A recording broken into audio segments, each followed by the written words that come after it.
जय शिवराय मित्रांनो. माझं नाव अभिषेक क्षीरसागर. मित्रांनो, कसं आहे की आपला जो मराठी माणूस आहे, भारतीय माणूस आहे, हा चित्रपट आणि क्रिकेट या दोन गोष्टींवर जास्त बोलतो.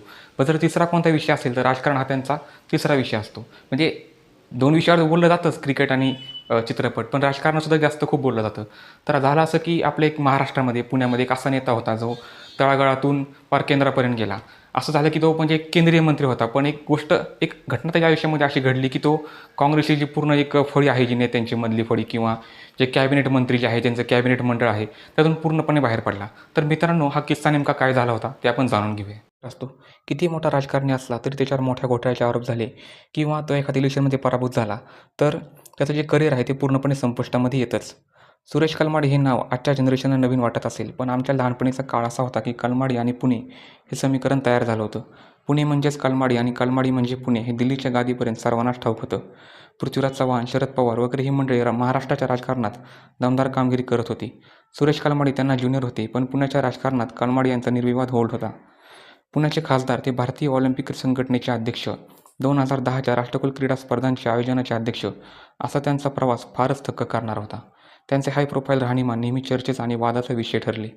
राष्ट्रकुल क्रिकेट स्पर्धांचे आयोजन असो वा उच्चभ्रू लोकांच्यातील उठबस असो, ते नेहमी चर्चेचा विषय राहिले.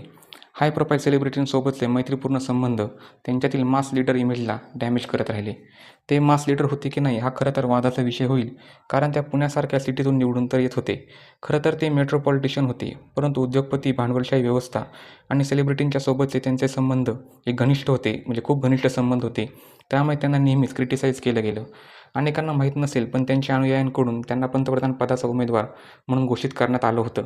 खरं म्हणजे कलमाडींचा राजकारणाचा उदय देशाच्या आर्थिक उदारीकरणाच्या आणि खाजगीकरणाच्या उंबरठ्यावर झाला.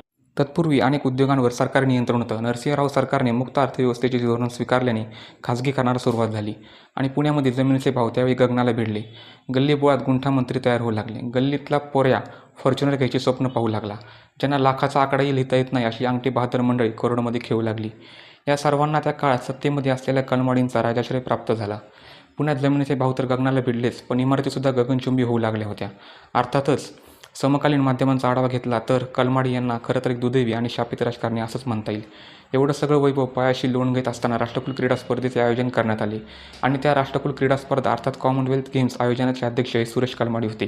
म्हणजे 2010चा काळ होता आणि तेथेच त्यांना उतरती कळा लागली. त्यामध्ये भ्रष्टाचाराचे आरोप करण्यात आले आणि कलमाडींना तिहार जेलमध्ये जावे लागले. तत्कालीन अनेक पंतप्रधानांच्या मांडीला मांडी लावून बसणारा नेता हा कधी काँग्रेसच्या मेन फळीमधून बाहेर पडला हे कळलेसुद्धा नाही.